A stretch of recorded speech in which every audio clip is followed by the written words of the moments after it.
сайн байцгаана уу? Оройн минь төргий эрчмийн дээд эрүүл мэндтэй хөрөнгө оруулалт хийхээр 14 хоног хамт байсан ангийнхаа хамт олонд энэ өдрийн мэндийг хүргье. Бас бидний 14 хоногийн турш эрдэм мэдлэг, оюун ухаан бүхий зүйлээрээ түүчээж явж байсан Заанди багштай энэ өдрийн мэндийг хүргье. Би яг Заанди багшийн сургалтанд 2020 оны 11 сарын 20-оос эхэлж явсан байдаг. Тэгээд ер нь бүхий сургалтанд баг суудсан юм уу да. Яг ингээд сая тоолоод харж ирсэн чинь 8 сургалтанд суусан байна.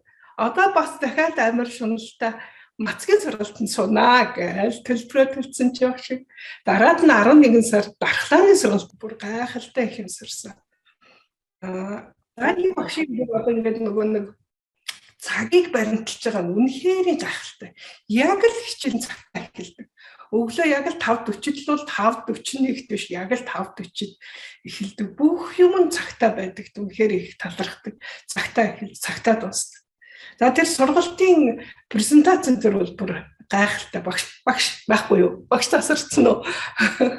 Тэгээ багш тэр илтгэл энэ төр бол мэдээлэл энэ төр бол бүр үнэхээр гайхалтай. Одоо би илүү дутуу өгөхгүй яг хүнд хүрэхээр энгийн хэллэгт маш гоё хичээлийг бэлдсэн.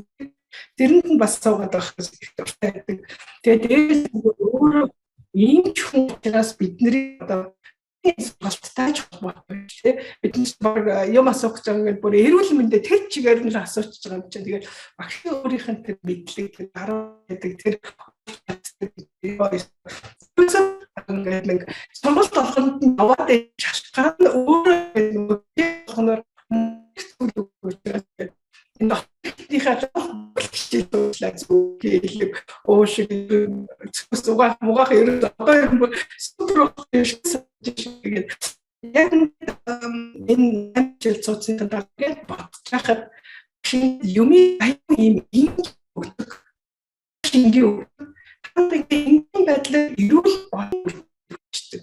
Тэгээ сайхан унтцсан, сайхан идсэн, сайхан зөвхөн хүн гэдэг шүтээ байдаг болохоор Заанди багшаас бас салж чаддгүй ингээд өдөр болгоо яваад идэх юм болов уу хичээл болгон дээр нь яваад идэх юм болов уу гэж боддог. Тэгээд хамгийн гол юм нь ерөөсөө өвдсөн хойно биш өвдөхөөс нь өмнө өөрсдийгөө сэргийлэх тэр бүх арга ажиллагааг бид нар зааж өгдөг болсон. Одоо миний хувьд бол өглөөнийхөө цай, өдрийн хоол энэ тэр бүх юм ингээд нэг гоё идчихэр зөв юм идчихэр нэг л гоё санагдаад байдаг. Нэг л гоё эрүүл болцсон шиг. Тэгээд гимнастик сайхан хийгээл оройныхаа дээр бас өгдөг. Тэгээд альма доктор дээр очиж бас гоё байсан шүү. Бүгд сайн сайхан мөхнөс яа баярлаа.